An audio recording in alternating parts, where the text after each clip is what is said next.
এত বড় ক্ষমতা, আমাদেরও চাকরি থাকবে না? কাগজপত্র ছাড়া গাড়ি চালায় কারা জানেন? চোর বাটপার। ডাকেন, আপনার কোন বস আছে তাকে ডাকেন, দেখি তার কত বড় ক্ষমতা। থানায় আসতে হইল কেন? তোর কারণে আমার থানায় আসতে হইল কেন? আমি থানায় আসছি না, থানা আমার বাসায় যায়। মন্ত্রীর সঙ্গে মিটিং, সেটা ক্যান্সেল করে আসতে হইল আমার। স্যার আমার কি দোষ? এরা তো কোনো কথাই শুনলো না, আমরা থানা নিয়েছি। আমার পরিচয় দোষ নেই? ডিসি কি বলে? কোনো মন্ত্রী ফন্ত্রী টাইম নেই, সাহেব চিনি না। কি সায়েম কি? হয় তারপর চিনেন আপনি? কনগ্রাচুলেশন, বিশাল ক্ষমতাশালী জায়গায় তুই চলে আসছস। বাহ, কি হচ্ছে আমার এখানে? আমার অফিসে এসে আমার সাথে কথা না বলে আপনি ওদের সাথে কথা বলতেছেন, কি আপনি?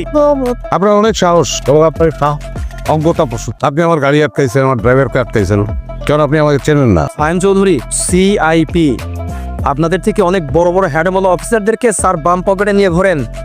মন্ত্রী সুলতান মাহমুদ আমার চাচা, মন্ত্রী ফিরোজ আলম, আমার ফুপা। আপনাদের আইজি ডিআইজি সবাই স্যারকে সমীহ করে চলে, আর আপনি স্যারকে থানা আসতে বাধ্য করছেন। How dare you! এই কথা বলো না, এত কথা বলো কেন? বেশি কথা বলো তুমি। প্রত্যেকটা সেকেন্ডের দাম আছে, সামান্য একটা গাড়ির জন্য এত সময় তো আমি দিতে পারবো না। ফালতু। স্যার একটু কল করেছে, আগেরটা আগে, তুমি বলছি টাইম নেই, বাদ দাও। স্যার লাঞ্চের দাওয়াত দিয়েছে। বাদ দাও, ডিআইজি পারভেজকে ফোন দাও।